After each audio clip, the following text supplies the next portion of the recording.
Este es un mensaje del pastor John MacArthur, traducido y predicado en español para el mundo de habla hispana. Esta noche regresamos otra vez al 11º capítulo de Daniel.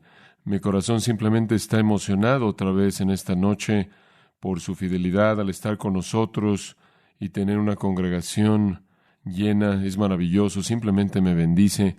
Le doy gracias a Dios por todos ustedes y por el hambre que tienen en sus corazones por conocer su palabra bendita. Daniel capítulo 11, versículos 36 al 45. Este pasaje en particular ha sido estudiado mucho por estudiantes de la profecía, teólogos, expositores bíblicos, maestros bíblicos, pastores.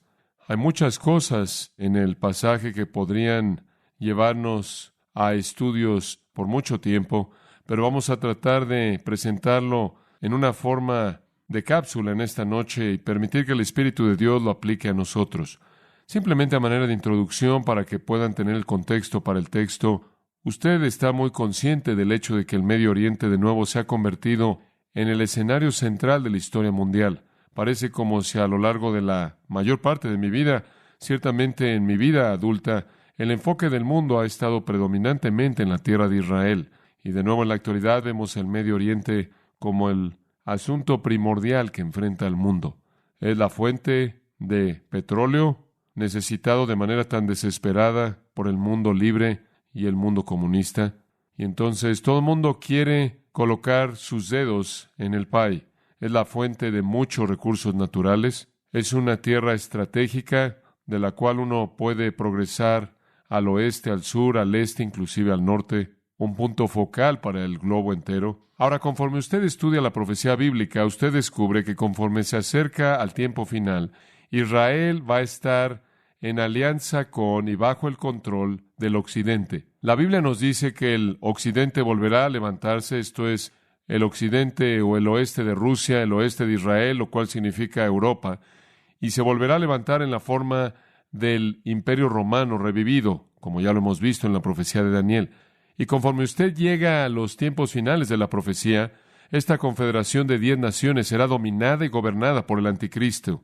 Y él hará un pacto con Israel de tal manera que Israel será protegida por esta confederación occidental.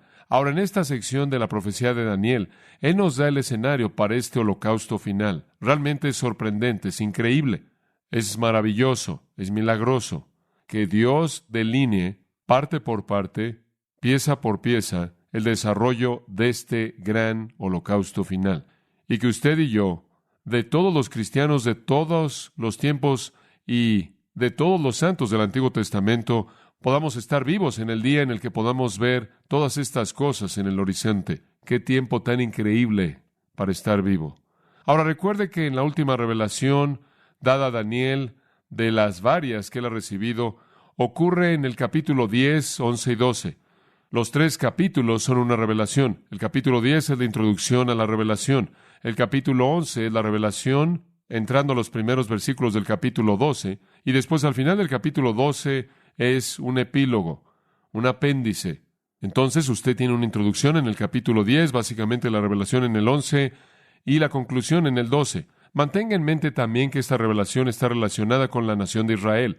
Las primeras revelaciones, las primeras que Daniel recibió, estaban relacionadas primordialmente con las naciones gentiles y cómo el flujo de su historia seguiría, mientras que las últimas que hemos estado viendo en la profecía de Daniel se relacionan con la nación de Israel. Y particularmente Daniel se ha estado enfocando en el hecho de que Dios ha planeado disciplinar a su pueblo Israel. Esto es, debido a su pecaminosidad, fueron llevados a la cautividad babilónica. Ese no fue el final de su disciplina, ese fue el comienzo. Han sido disciplinados por 70 años. Daniel pensó en cierta manera que se acabaría al final de 70 años. Dios dijo, no, ese es solo el comienzo. Y Daniel envió a este ángel en el capítulo 10, 11 y 12 para desarrollarle y mostrarle a Daniel que la disciplina de los hijos de Israel, el pueblo de Dios, seguiría y seguiría y seguiría hasta el fin del tiempo, el tiempo del anticristo. Tan seria fue su pecaminosidad, tan obstinados fueron sus rechazos continuos, que su disciplina sigue y sigue y sigue y sigue. La opresión gentil de Israel durará hasta el reino del Mesías. El ángel le dice a Daniel, Daniel, milenios pasarán y la tierra será pisada, será oprimida, será devastada, será saqueada. Y ese es exactamente el caso. De hecho, yo me acuerdo que la primera vez que fui a la tierra de Israel, me sorprendió cuán estéril era inclusive en los montes. Y se me instruyó más bien rápidamente que eso no era natural en el lugar. El lugar, de manera natural, un guía nos dijo, debería verse como un área montañosa en la parte occidental de Estados Unidos, en las Rocallosas o en la montaña más baja de la Sierra Nevada, simplemente literalmente cubierta de árboles de una naturaleza tipo pino. Pero habían sido taladas a ese grado porque la ciudad siempre era talada en su reconstrucción, y cada vez que era aplastada, talaban su tierra y la dejaban estéril de árboles para volverla a reconstruir. Y ha sido pisada y oprimida y saqueada a lo largo de los siglos. Ahora, conforme hemos estado viendo en el desarrollo de esta profecía, hemos estado oyendo ese mensaje por parte del ángel. Ahora, usted recordará que en los primeros 35 versículos del capítulo 11, los cuales, por cierto, no vamos a repasar, puede estar seguro de eso, esa fue una parte larga, pero los primeros 35 versículos nos presentan a detalle la opresión del pueblo de Dios y la tierra de Israel bajo las eras persa y griega. Y la última vez vimos cuán preciso, con qué detalle esa profecía fue. El flujo de ese periodo, recordará usted, fue marcado por una serie de monarcas clave, una serie de reyes clave que oprimieron la tierra y al pueblo. El primero estuvo en el versículo 2, Asuero o Jerjes, el gran rey persa que dominó la tierra de Palestina, y otros reyes persas que también lo hicieron. El segundo rey primordial fue Alejandro en los versículos 3 al 9. Alejandro y aquellos que lo siguieron. El gran mundo conquistado por los griegos, que fundaron la dinastía seleucida y la dinastía de los Ptolomeos, los seleucidas al norte y los Ptolomeos al sur, y entre ambos literalmente dominaron y oprimieron la tierra durante cientos de años. Después el tercer rey fue Antíoco el Grande. En los versículos 10 al 20, el gran rey seleucida que tuvo el control duradero.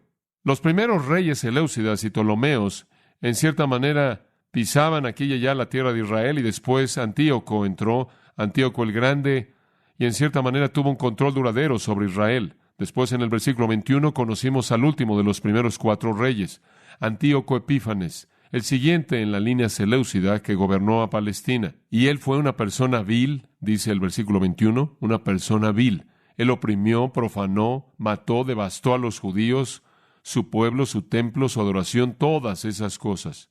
Entonces, a lo largo del periodo persa, el ángel dice a Daniel, a lo largo del periodo griego, el pueblo continuará siendo oprimido. ¿Por qué? Versículo 35, ahí nos detuvimos la última vez, y esa es la clave. Para ser depurados y limpiados y emblanquecidos hasta el tiempo determinado. El propósito entero de todo esto fue la limpieza del pueblo de Israel, fue su purificación espiritual.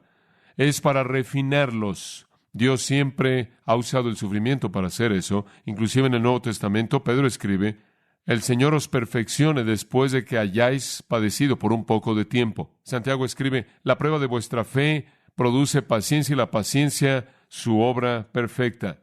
La limpieza, la purificación del sufrimiento hasta el tiempo del final. Entonces el ángel dice, Daniel, estás confundido porque los 70 años ya acabaron y únicamente 40,000 regresaron. El resto se han quedado incrustados en Babilonia y ni siquiera están interesados en Dios.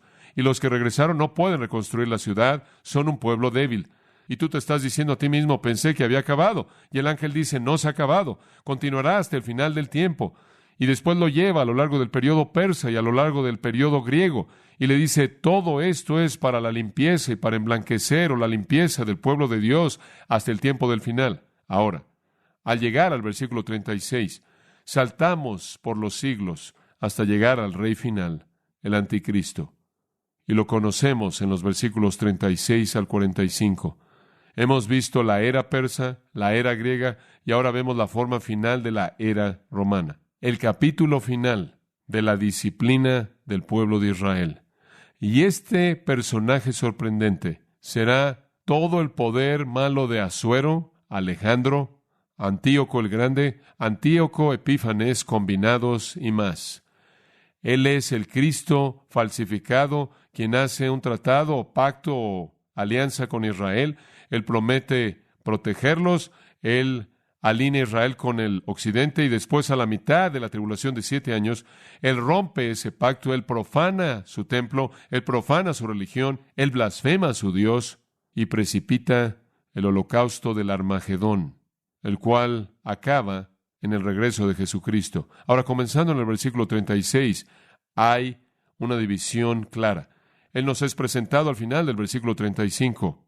Hasta el tiempo determinado, porque aún para esto hay plazo. Esa es la frase clave. Esto va a seguir hasta el tiempo del final. Hasta este punto la profecía ha tratado con la historia pasada. Ahora llegamos a una escena diferente. Historia futura, el tiempo del fin. Ahora, algunos comentaristas bíblicos y aquellos de ustedes que entran a las profundidades de estas cosas, les va a interesar esto, pero algunos comentaristas bíblicos quieren aplicar esto a algún punto histórico, quieren aplicar el resto del capítulo a Antíoco Epífanes o alguna otra personalidad, primordialmente Antíoco Epífanes es seleccionado, pero no quieren permitir la profecía en el futuro, entonces quieren amarrarlo a algún acontecimiento pasado, pero eso simplemente no funciona muy bien. Permítame sugerirle varias razones. En primer lugar, en el versículo 35, el tiempo del final es un término escatológico. Trata con las últimas cosas. En el versículo 40 comienza, pero al cabo del tiempo, refiriéndose al tiempo del final. Y ambos usos de esa frase indican un punto futuro de los últimos días. En segundo lugar, el espectro de la profecía va más allá simplemente de la era persa y griega. El ángel dijo esto en el capítulo 10, versículo 14. Ahora vengo para hacerte entender lo que vendrá sobre tu pueblo en los últimos días. Entonces, desde el comienzo mismo, la profecía se dijo que se iba a extender mucho más allá que tan solo tiempos persas y griegos. Además, podemos seguir con un detalle absolutamente minúsculo toda la profecía hasta el versículo 35, pero después de eso no tenemos datos históricos que puedan relacionarse con lo que sucede del versículo 36 al 45, ciertamente no en la vida de Antíoco Epífanes. Observe también en el versículo 36, dice, cerca del final del versículo, todo esto va a prosperar hasta que la indignación sea cumplida. Ahora, la indignación que debe ser cumplida de manera completa simplemente significa el derramamiento final de la ira de Dios, y eso demanda los últimos días. De hecho, la indignación es casi un término sinónimo con la tribulación. Además, la descripción del gobernante en este pasaje, de manera absoluta, detalle a detalle, es un paralelo de otros relatos de las Escrituras del Anticristo. También, capítulo 12, versículo 1. Nos dice que en ese tiempo Miguel se levantará y será un tiempo de aflicción como nunca jamás lo ha habido desde que hubo una nación, inclusive hasta ese tiempo. En otras palabras, está por venir un tiempo que será peor que cualquier otro tiempo en la historia del hombre. Y el versículo 2 será seguido por la resurrección. Ahora, ese tiene que ser el tiempo final. Además, las últimas 3 revelaciones en el libro de Daniel han cerrado con una palabra acerca del anticristo. Es apropiado que ésta siga ese mismo patrón.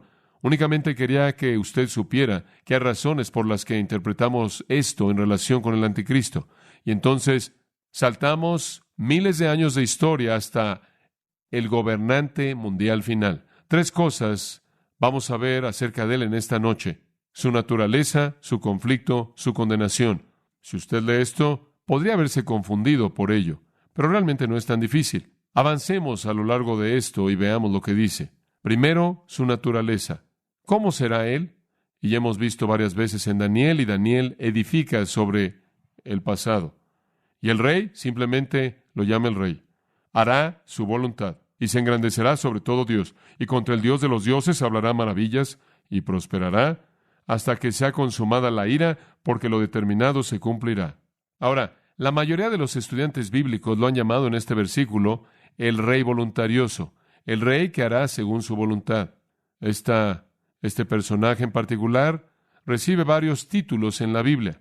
En Daniel 7, él es llamado el cuerno pequeño. En Daniel 8, él es llamado el rey del semblante feroz, lo cual tiene que ver con su rostro feroz. En el capítulo 9, él es llamado el príncipe que vendrá. En 2 de Tesalonicenses 2, él es llamado el hombre de pecado y el hijo de perdición, lo cual es un término hebreo que significa que está condenado a destrucción. En Apocalipsis 3, Él es llamado la bestia. Ahora, todos estos hacen referencia a la misma personalidad. Y aquí Él es llamado el Rey que hace según su voluntad, o el Rey voluntarioso. Ahora, el ángel nos da varios hechos que indican su naturaleza. En primer lugar, su naturaleza es marcado por prerrogativa. Prerrogativa. En otras palabras, Él ejerce la prerrogativa definitiva. Él toma todas las decisiones. Él hace según su voluntad. Él es un soberano absoluto. Él es un dictador absoluto.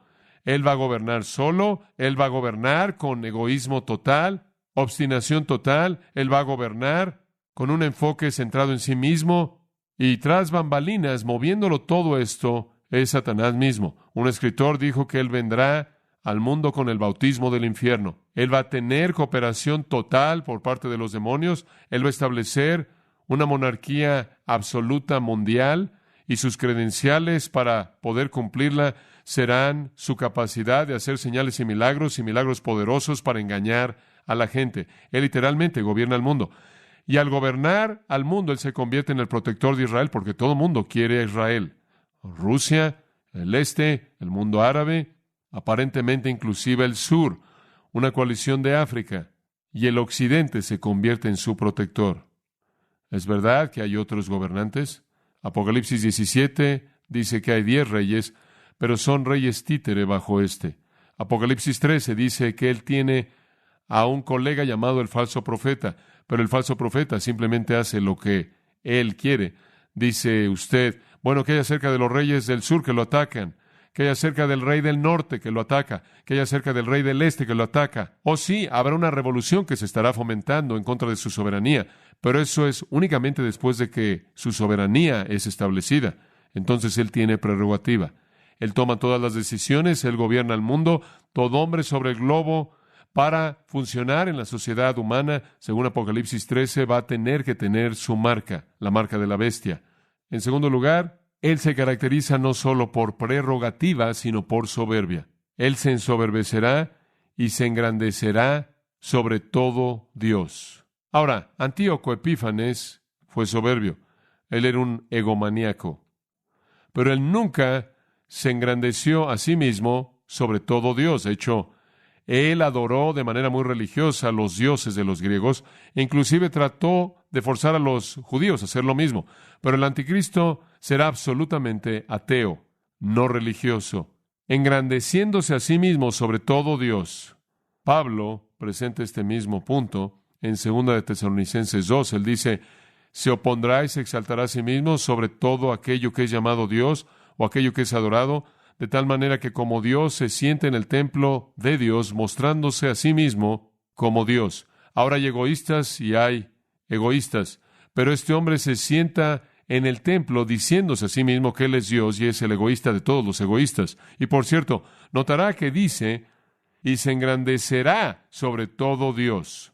Pablo dice que Él se opone a todos los dioses y a toda forma de adoración.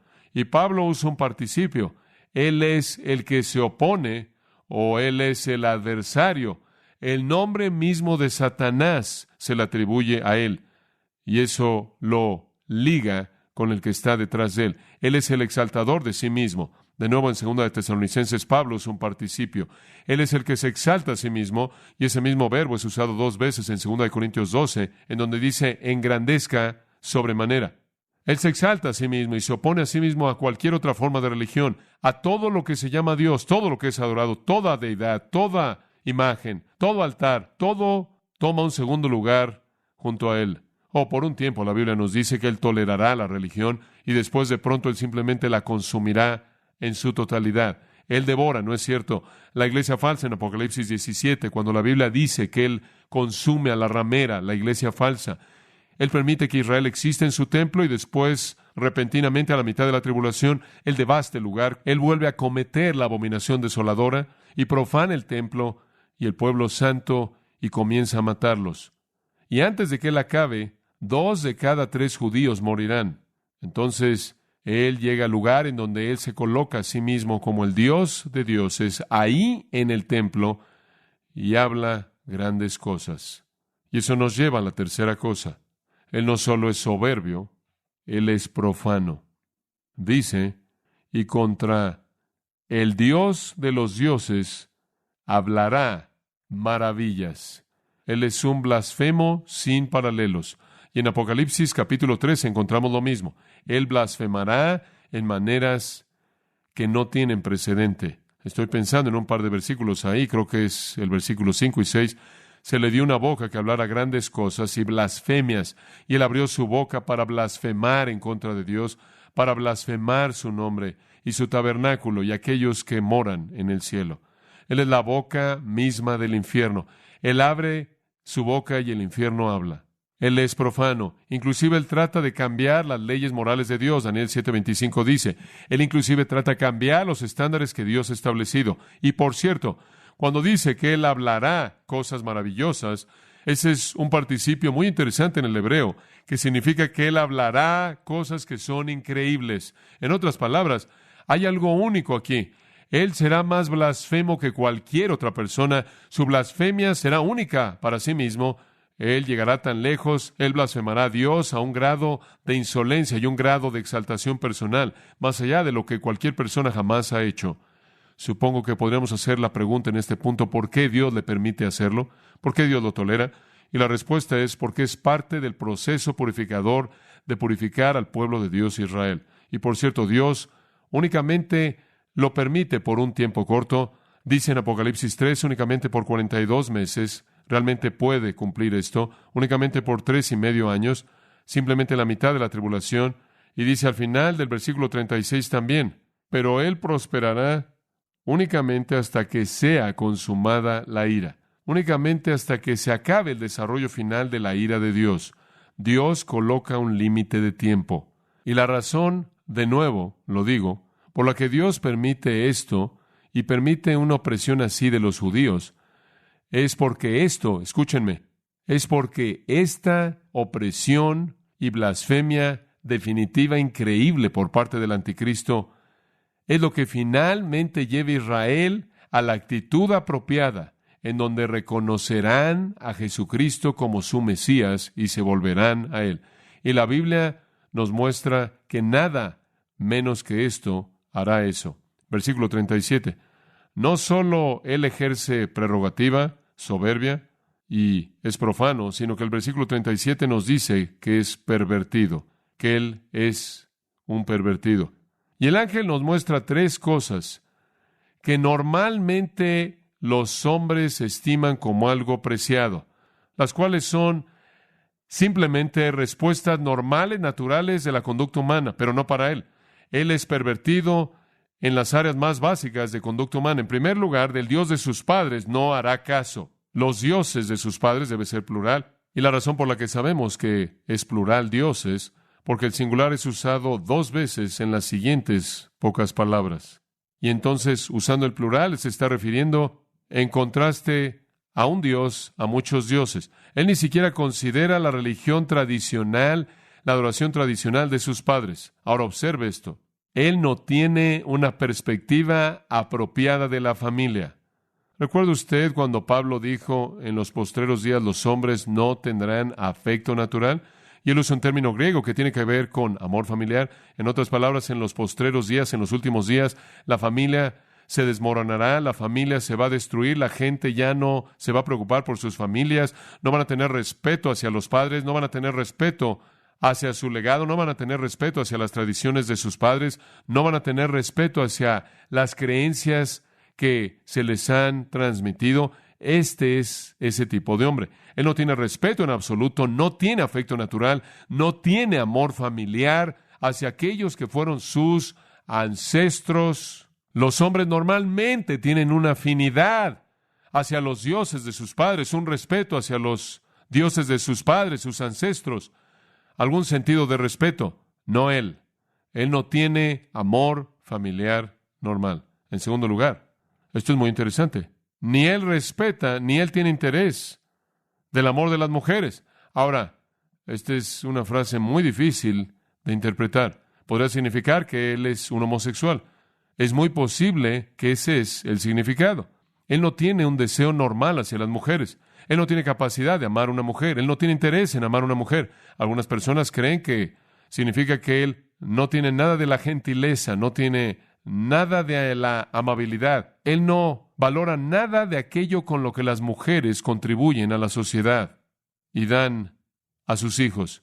Algunos otros comentaristas han pensado que significa que a él no le importa el Mesías, que el deseo de la mujer es una especie de título, que las madres judías usaban para hablar del Mesías. En otras palabras, el deseo definitivo de una mujer judía era dar a luz al Mesías. Pero realmente creo que esa interpretación no es parte del contexto aquí. ¿Por qué se nos presentaría este elemento judío? No podemos distinguir al anticristo porque él no tiene deseo hacia el Mesías. Muchas personas no tienen eso.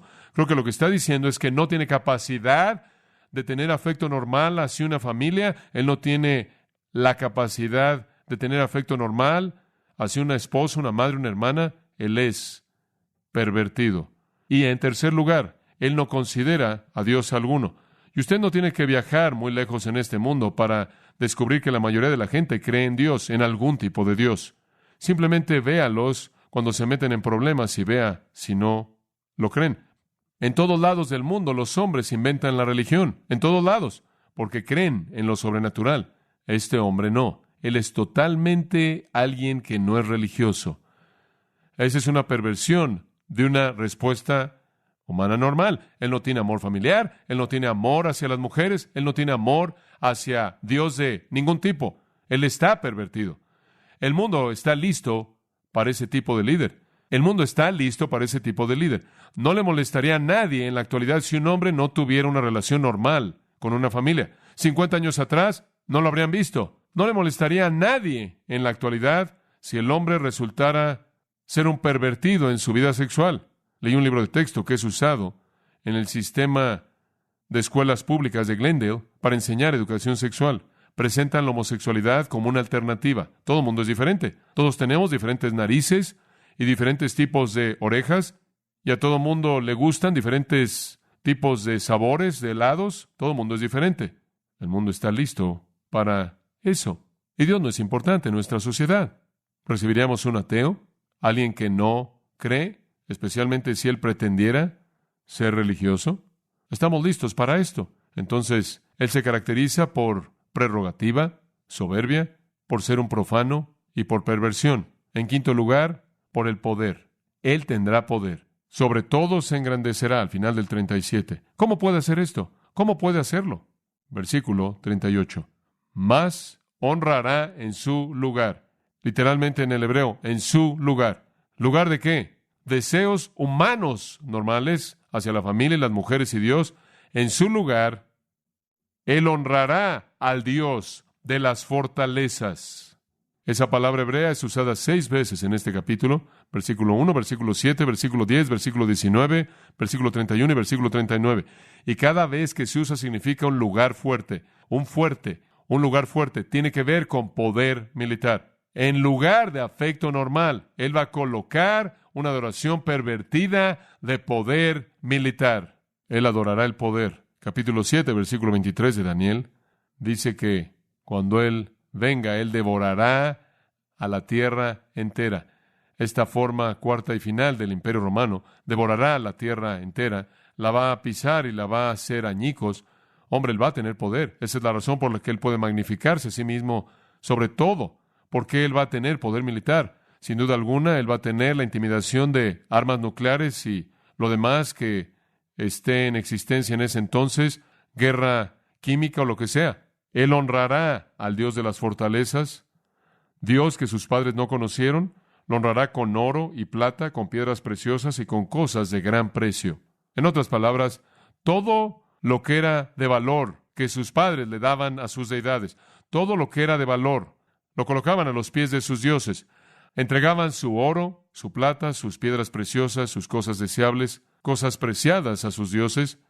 Pero él toma toda su plata, todo su oro, todas las piedras preciosas, todas las cosas deseables para construir una máquina de guerra. Un Dios que sus padres no conocieron, él va a honrar. Y es el Dios de las fortalezas. Y la guerra es cara, ¿no es cierto? Podría ser que él captura las riquezas del mundo para comprar su máquina de guerra. Versículo 39.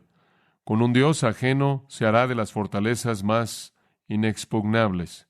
Y el Dios ajeno es el Dios de la guerra, la máquina de guerra. Y atacará las fortalezas más inexpugnables, y colmará de honores a los que le reconozcan, y por precio repartirá la tierra. Esto es muy interesante. Permítame leerle la traducción literal. A aquellos que lo reconozcan, Él va a honrar mucho, y va a hacer que gobiernen sobre muchos, concediéndoles tierra como recompensa. Él va a tomar la tierra, y después, para asegurarse de que Él mantenga el control de ella, a toda persona que lo honre, Él les va a dar una parte grande de la tierra. Él va a dividir su botín. Él va a dar dos cosas: posiciones de liderazgo y posesiones de tierra. Él va a hacer que gobiernen, versículo 39, y dividirá la tierra para darles su recompensa. Entonces lo que Él hace es que aquellos que Él conquista los obliga con Él mismo, y de esta manera mantiene la lealtad de ellos. Este es el que va a gobernar el mundo. Y Él lo va a dividir, y se va a ver también: tú cooperas conmigo y te voy a dar el gobierno de tu tierra, te voy a dar algo de independencia, te voy a dar el territorio. Y Él va a estar sentándose encima del montón entero. Hombre, es impresionante cuando usted piensa a dónde está tratando de llevarnos el comunismo en la actualidad, al lugar en donde de manera total controla al mundo entero. Y si usted cree que el comunismo es un sistema en el que se comparte todo, usted está mal. El comunismo es la dictadura definitiva. Entonces vemos su naturaleza. En segundo lugar, su conflicto. Versículo 40. Él va bien.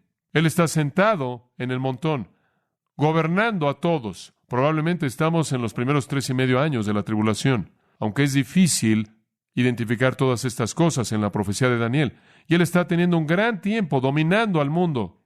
En este punto Él permite que la iglesia falsa exista. Él permite que Israel tenga ciertas libertades. Él protege a Israel. Él tiene al mundo bajo su dominio. Versículo 40, entonces el conflicto comienza.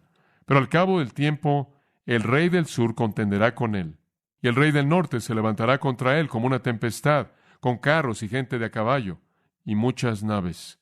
Deténgase ahí. ¿Sabe lo que es eso? Esa es una revolución. Hasta ahora todo ha estado bien. Pero mantener unido a un imperio global tan grande es algo imposible. Inclusive el infierno no lo puede lograr. Inclusive el infierno no puede cooperar consigo mismo.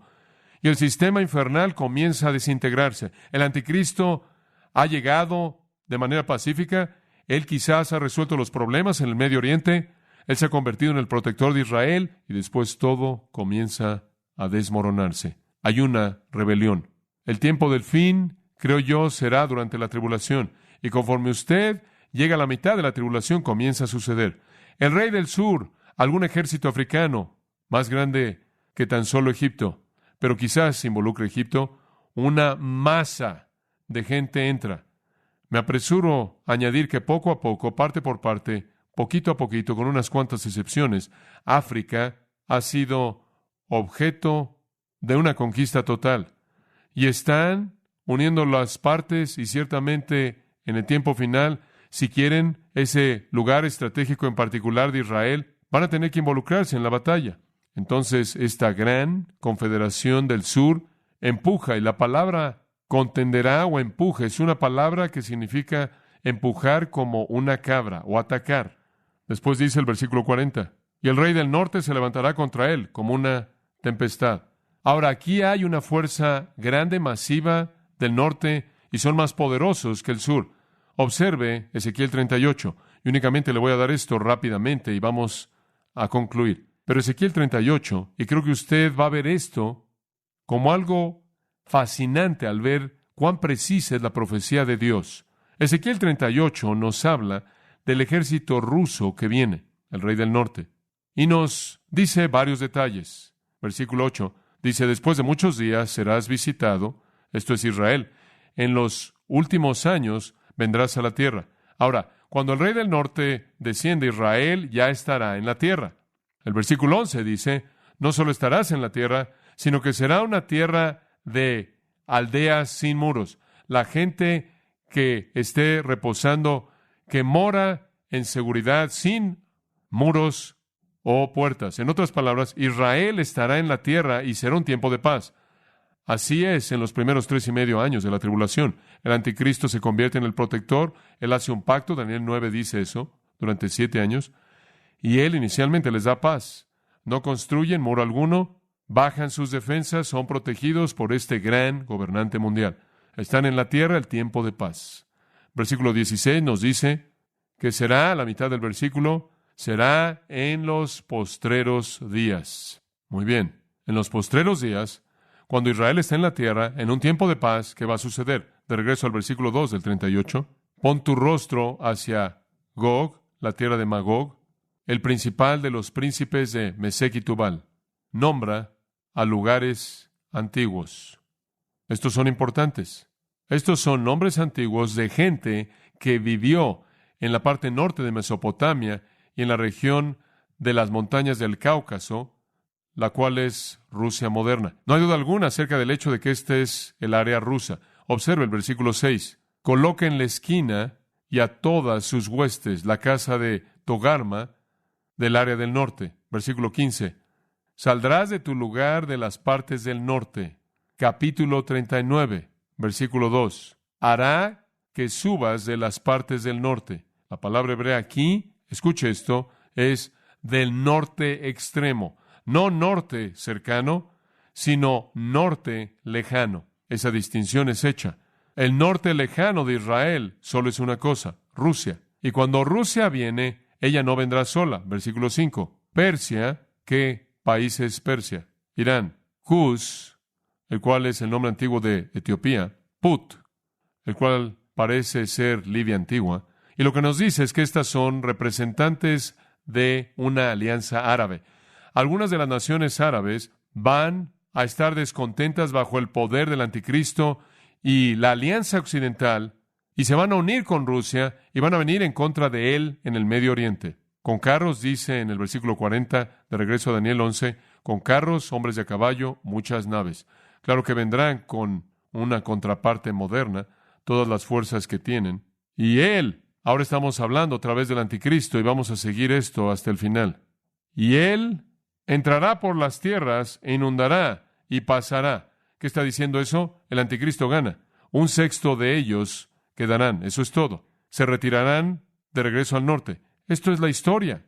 Simplemente no ha sucedido, pero sucederá. Y después de que él pasa, versículo 41, observe esto, habiendo derrotado al rey del sur y derrotado al rey del norte, el ejército africano y el ejército ruso y sus aliados árabes, entrará a la tierra gloriosa. ¿Qué es eso? Eso es Israel. Eso es Israel. Y muchas provincias caerán, mas éstas escaparán de su mano, Edom y Moab, y la mayoría de los hijos de Amón. Esto es tan impresionante. ¿Por qué el Señor mete eso ahí? Simplemente porque Dios es tan preciso. Cuando el anticristo gane esta batalla grande, va a aplastar al ejército ruso, y creo que va a tener que preguntarse cómo es que esto sucedió, porque en Ezequiel 38 parece como si Dios lo hace en el 39. Después él va a devastar al sur, y él de hecho va a ir al sur, versículo 42, en la tierra de Egipto, y esa área, después de su victoria. Pero él no le va a hacer nada a Edom, Moab, ni Amón. ¿Quieres saber algo? Edom, Moab y Amón está al sureste de Israel. Egipto y el ejército africano vienen del suroeste. Él va a estar ocupado en el suroeste y no se va a molestar con el sureste. Y francamente, Edom, Amón y Moab, unidos, no tienen mucho con qué molestarse. Muchos camellos y unas cuantas personas beduinas corriendo por todos lados en el desierto. Pero Dios simplemente le da a usted los puntos específicos. Él va al suroeste, entonces él deja al sureste solo, versículo 42, extenderá su mano contra las tierras y no escapará el país de Egipto. Versículo 43, y se apoderará de los tesoros de oro y plata y de todas las cosas preciosas de Egipto, y los de Libia y de Etiopía le seguirán. Él no solo aplasta al ejército del sur, al ejército del norte, sino a todos esos árabes que se involucraron también con el norte. ¿Sabe una cosa? Él es el amo del mundo en este tiempo. Él ha pasado su primer gran prueba revolucionaria. Y ahora él realmente comienza a sentir el poder. Es algo así como que tiene hambre de sangre. Y entonces él sale. Y yo creo que es en este momento que él realmente comienza a chocar contra las instituciones que existen. Yo creo que ahora es muy probable que él consume a la iglesia falsa y devora a la ramera, y él comienza a entrar a Israel. Él llama al mundo entero a adorarlo. Él invalida toda la religión falsa. Él se establece a sí mismo como Dios. Él no va a tolerar a ningún otro rey, a ningún otro Dios y a ninguna otra religión. Él gobernará en supremacía absoluta, y todos los aliados de Rusia están siguiéndolo, o literalmente en el hebreo están en su tren, están siguiéndolo. ¿Y sabe usted lo que sucede en este momento preciso? Apocalipsis 6 al 18 comienza a llevarse a cabo, y Dios comienza a derramar su ira. ¿Y sabe usted lo que sucede? 7 sellos son abiertos, 7 trompetas son tocadas, 7 copas son derramadas. La ira de Dios sobre la tierra. Todo explota en este punto. Entienda el panorama. Versículo 43, Él está sentado ahí, Él tiene todo bajo control. Él ha profanado el templo, Él ha devorado a toda religión, Él es Dios. Y después algo sucede en el versículo 44. Pero noticias del oriente y del norte lo atemorizarán. ¿Qué está pasando? ¿Qué está pasando en el norte? Bueno, yo creo que probablemente van a regresar, se van a reagrupar. Versículo 44. Y saldrá con gran ira el anticristo para destruir y matar a muchos. ¿Sabe lo que sucede? Él vuelve a ganar. Después de todo, él tiene a Satanás de su lado y la mayor parte del infierno está cooperando. Y versículo 45. Y plantará las tiendas de su palacio entre los mares, el mar Mediterráneo y el mar Muerto, los mares que le serían conocidos a Daniel, pero entre los mares y el monte glorioso. ¿Y qué monte está entre esos dos mares? Es Sión, el lugar del templo, la ciudad de Dios. Él establece un templo y se levanta a sí mismo como Dios, y él ha ganado 2 victorias grandes, y ahora, creo yo, estamos cerca del fin de la tribulación. Para este tiempo Israel está devastado. En estas batallas Israel ha sido aplastada. 2 de cada 3 están muertos. ¿Se acabó? ¿Es esa la manera en la que la historia termina? Observe el final del versículo 45, el tercer punto, su condenación. Más, me gusta esa palabra, ¿no le gusta a usted? Más, él llegará a su fin y no tendrá quien le ayude. Eso es lo único que dice. ¿Quiere saber cómo sucede? ¿Cómo llega a su fin? Le voy a decir cómo sucede. Tan pronto como él termine con su parte del Armagedón y el baño de sangre en el que él es victorioso, la Biblia dice en Apocalipsis 19 que Jesucristo sale del cielo con una espada saliendo de su boca. Y la Biblia dice que él será matado con la espada que sale de la boca de Jesucristo. Como puede ver, él no es adversario alguno cuando él se enfrenta al verdadero Rey de Dios.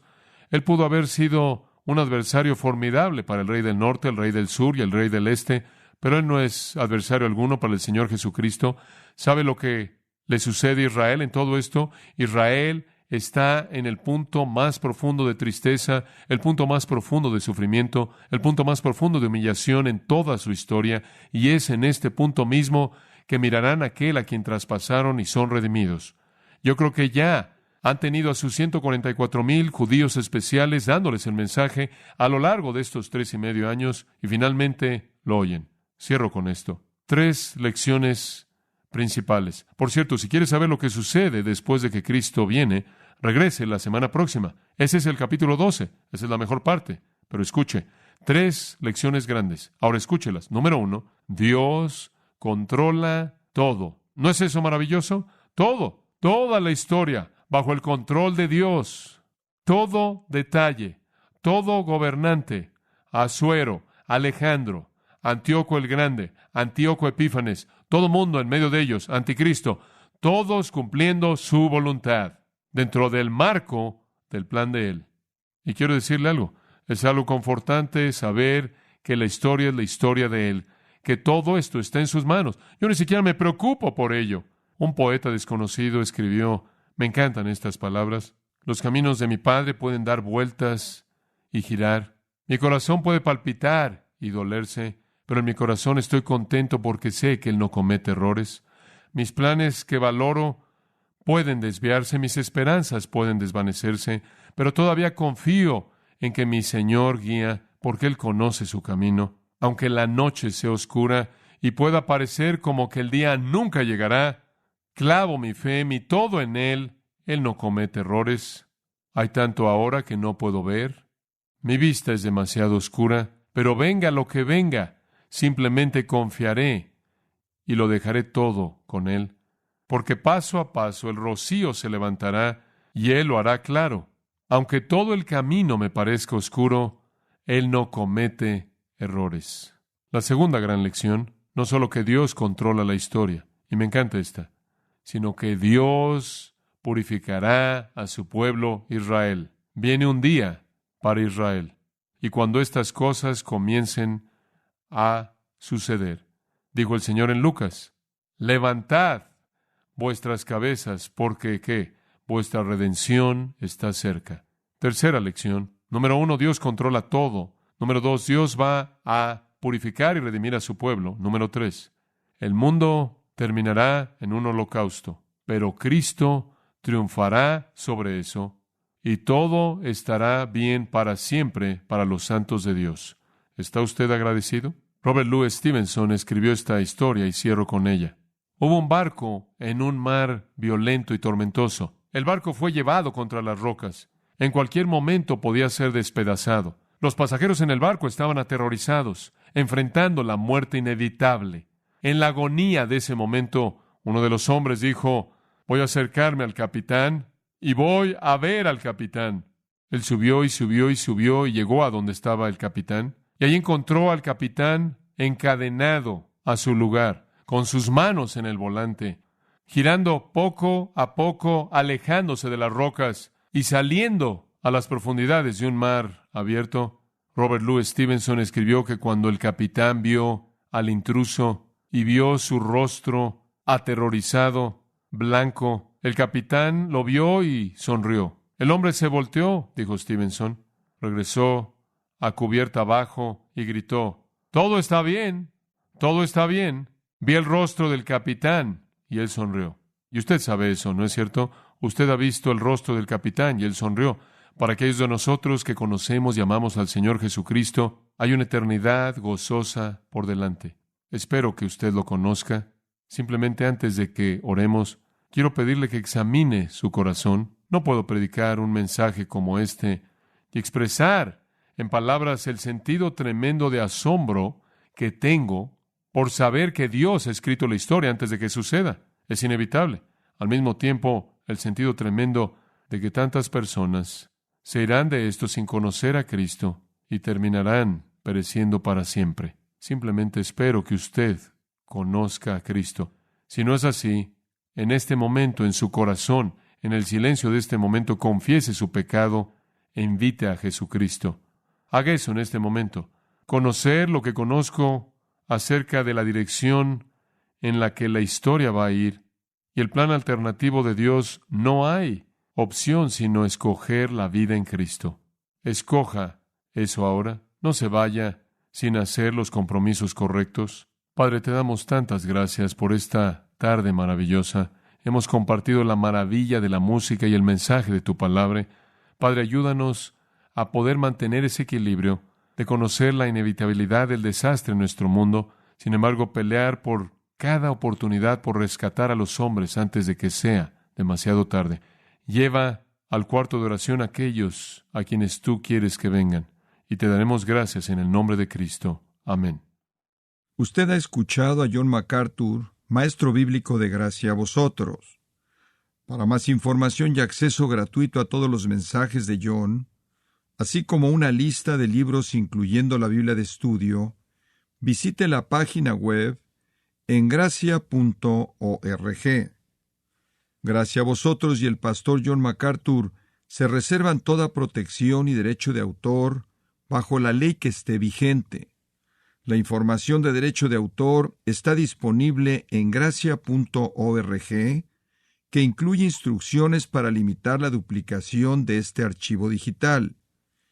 Gracia a Vosotros es una organización sin fines de lucro dedicada a desarrollar recursos desde las enseñanzas del pastor John MacArthur las cuales ofrecen la verdad de las Escrituras. Por otra parte, su apoyo en oración y sus donaciones al ministerio nos ayudan a lograr este propósito para equipar a miles de personas de habla hispana. Si desea hacer una donación o ofrenda, puede hacerlo utilizando su tarjeta Visa, Mastercard, Discovery o American Express, ingresando a gracia.org, y si vive en Estados Unidos o Puerto Rico, también puede llamarnos al 1-866-5-GRACIA, esto es 1-866-547-2247.